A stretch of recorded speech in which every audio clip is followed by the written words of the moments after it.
Welcome back ناظرین. جی شاہ صاحب, اب we are moving towards this کہ یہ جو اتنا بڑا پوٹینشیل ہے پاکستان کے سامنے نظر آ رہا ہے, اس کو ہارویسٹ کرنے کے لیے کیا مین چیزیں جو ہیں وہ آپ چاہتے ہیں کہ یہ گورنمنٹ کچھ کرے یا پرائیویٹ سیکٹر کچھ کرے, یا what are the things which we can do, جو 5 سال میں جیسے ہم کہہ رہے تھے کہ we can change the breed, 5 سال میں ہم ہارٹیکلچر کو بھی لے کے جا سکتے ہیں, پولٹری ہے, مطلب ان لمیٹڈ اپرچونٹیز ہیں اور مارکیٹ یہاں پہ بڑھتی چلی جا رہی ہے.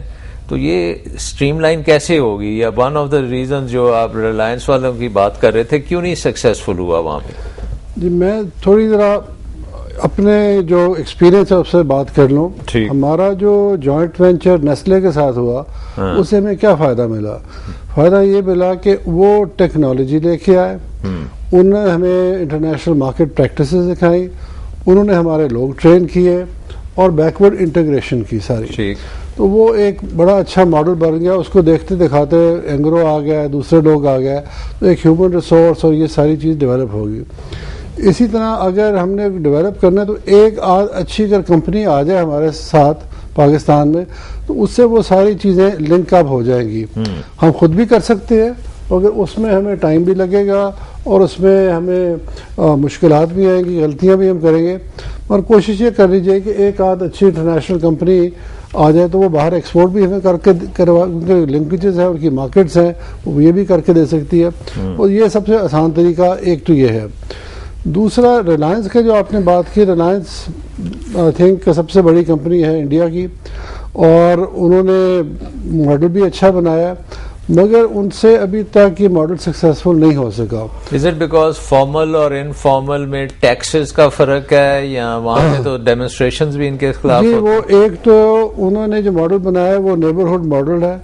تو وہ جو چھوٹا وہاں دکاندار ہے وہ سمجھتا ہے کہ وہ اب بزنس آؤٹ آف بزنس ہو جائے گا, تو وہاں کافی ریزنٹمنٹ بھی ہوئی ہے. اسی طرح مثلا والمارٹ جو سب سے بڑی کمپنی ہے ریٹیل میں, وہ انڈیا میں آئی ہے مگر ان کو شہروں میں آنے کی اجازت نہیں دی. انہوں نے کہا جی آپ شہروں کے باہر جا کے اپنی مارکیٹس بنائیں. اور تو اس لیے وہ جو جوائنٹ وینچرز کی آپ بات کر رہے ہیں وہ فل ایڈوانٹیج ریٹیلنگ سائڈ پہ نہیں ملا انہیں. جی وہ نہیں ملا ابھی تک. اور انڈیا کیونکہ بڑا پروٹیکٹیو ہے اپنی انڈسٹری کے بھی اور اپنے چھوٹے جو ان کے انٹرپرینورز ہیں ان کے لیے بھی, تو اس لیے مثلا کئی ایریاز ایسے ہیں جہاں کے they don't allow more than 49% foreign share holding. تو اس میں مطلب پھر چینج کیسے آئے گا؟ پاکستان میں بھی یہی ایشوز ہیں یا پاکستان میں تو فری انٹرپرائز ہے اور ہم بہت کھل رہے ہیں. ہمارے پاس کمپنیز 100% بھی فارن اون کر سکتی ہیں کیونکہ ہماری انوائرمنٹ ایسی ہے کہ اس لیے باہر کے لوگ ابھی آنا نہیں چاہ رہے. مگر ہمیں اپنا جو ہم کر سکتے ہیں ایسا ایک تو یہ ہے کہ جی اپنے گورنمنٹ کا رول جو ہے وہ ڈیفائن کریں, وہ فیسیلیٹیٹ کریں. وہ لیگل مثلا سیمن کی بات ہوئی ہے, وہ سیمن کی لیجسلیشن تیار ہے, وہ صرف اسمبلی میں جانے کی ضرورت ہے اور پاس کرنے کی ضرورت ہے. ٹھیک ہے, government has to play its role. اسی طرح جو ٹریننگ ہے اس وقت ہمارے پاس بہت سے ادارے ہیں جو کہ یوز کر سکتے ہیں ہم ٹریننگ کے لیے, بجائے ہم نئے ادارے بنائیں انہی کو یوز کریں.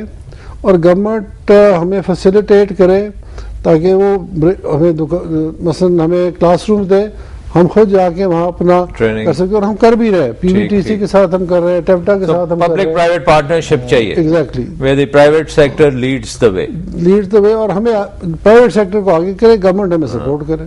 تو میاں صاحب یہ جو برانڈ کا ایشو ہے, کیا پاکستان کا حلال برانڈ بن سکتا ہے؟ کیا پاکستان کا کنو کا کوئی برانڈ بن سکتا ہے؟ کیا برانڈنگ آپ کے خیال میں is important in our context locally and internationally?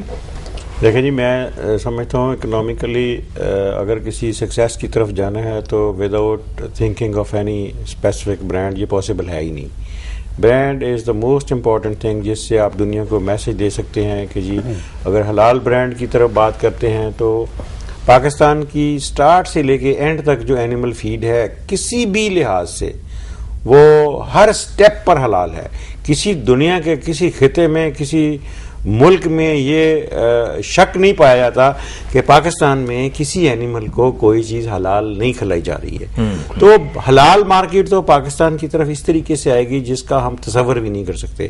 ہم دنیا کا میجر پارٹ آف دا حلال جو ہے, major share in the world, یہ تو بہت بڑا شیئر, بہت شیئر ہے, اور اس میں نہ کسی مسلم کو نہ کسی نان مسلم کو کوئی ایسا ایشو نہیں ہے. اب بہت سے نان مسلم جو ہیں وہ بھی اس طرف آ رہے ہیں جی, کاسمیٹکس کے اندر جو ٹیلو یوز ہو رہی ہے, جو چربی یوز ہو رہی ہے, پیپل آر آسکنگ کہ یہ کیا حلال ہے یا نہیں ہے. حلال کا ہرگز یہ مطلب نہیں ہے کہ آپ چھری پہ چلاتے ہیں تو جانور حلال ہو جاتا ہے. حلال کا یہ مطلب ہے کہ جب جانور پیدا ہوتا ہے, پیدا ہونے سے لے کے سلاٹرنگ تک اس کے بائی پروڈکٹس کا جو اس کو کھلایا گیا, جو اس کو انوائرمنٹ دیا گیا, کیا سارے حلال ہیں یا نہیں ہیں, پاکیزہ ہیں یا نہیں ہیں. سو یہ تو برانڈنگ ہوگی. سو یو تھنک کہ برانڈ بن سکتا ہے؟ ہاں جی بالکل, برانڈ کے بغیر کانسیپٹ ہی کوئی نہیں سر. تو یہ دوسرا چیز جو آتی ہے کہ ٹیکنالوجی میں ہماری جو کمزوریاں ہیں, ہم امپورٹڈ ٹیکنالوجی ہمیں چاہیے یا نہیں چاہیے, اور کیا وہ امپورٹڈ ٹیکنالوجی پہ ڈیوٹیز لگ رہی ہیں, کیا کتنا ہم دے رہے ہیں, ایکسائز میں کیا دے رہے ہیں, سیلز ٹیکس, یہ وہ, اس ایریا کو کوئی ضرورت ہے اسپیشل ٹریٹمنٹ کی؟ میرا خیال ہے کہ کچھ ایریاز ہیں جہاں پہ گورنمنٹ کی توجہ چاہیے ہوگی کہ جی اس کو شاید لوگ مس یوز کر رہے ہیں جس کی وجہ سے ٹیکس ہے, یا کوئی اور اس کی وجہ ہے, یا شاید گورنمنٹ کو آج تک ایگریکلچر والے سمجھا نہیں سکیں کہ یہ ہمیں چاہیے. میں آپ کو 2-3 ایگزامپلس دیتا ہوں. فار ایگزامپل, ہم انٹرنیشنل مارکیٹ کے اندر کوئی ایسا پروڈکٹ, فروٹ یا ویجیٹیبل لے جانا چاہ رہے ہیں جو انٹرنیشنل رول کے مطابق وہ گرین ہاؤس فارمنگ میں یا نیٹ فارمنگ میں یا maximum residual limit of the insecticide کو کنٹرول کرنے کے لیے انسیکٹ نیٹ یوز کر رہے ہیں یا گرین ہاؤس پلاسٹک یوز کر رہے ہیں. اب گرین ہاؤس پلاسٹک کا تو پاکستان کے اندر کوئی کنسیپٹ نہیں ہے. کوئی پاکستان کی انڈسٹری وہ 3 لیئر یا 5 لیئر پلاسٹک پروڈیوس نہیں کر رہی ہے جو گرین ہاؤس میں یوز ہوتا ہے. اب اگر باہر سے ہم امپورٹ کرتے ہیں تو 25% اس کے اوپر کسٹم پے کرنا پڑے گا. اب 19% ہمیں جی ایس ٹی پے کرنی پڑے گی, 6% ہمیں اس کے اوپر انکم ٹیکس پے کرنا پڑے گا. اس کا یہ مطلب ہے کہ آپ اگر 1 ملین کی چیز منگا رہے ہیں تو 500,000 ملین آپ کو وہ دروازہ گزار کے پاکستان اندر لانے کے لیے اس گیٹ کے اوپر آپ کو گورنمنٹ آف پاکستان کو دینا. یہ تو بہت ظلم ہے, یہ زیادتی ہے. تو اس کو کیا مطلب کتنے سال کی چھوٹ ہونی چاہیے؟ میرا خیال ہے چھوٹ جیسے باقی کے ملک اپنے اپنے ملکوں کے اندر سپورٹ کر رہے ہیں ایگریکلچر کو, ان کو بھی کرنی چاہیے. میں سالوں کی بات تو نہیں کر سکتا.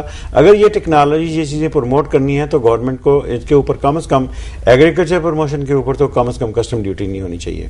چلیں ایک بریک لیتے ہیں, پھر یہاں سے شروع کرتے ہیں.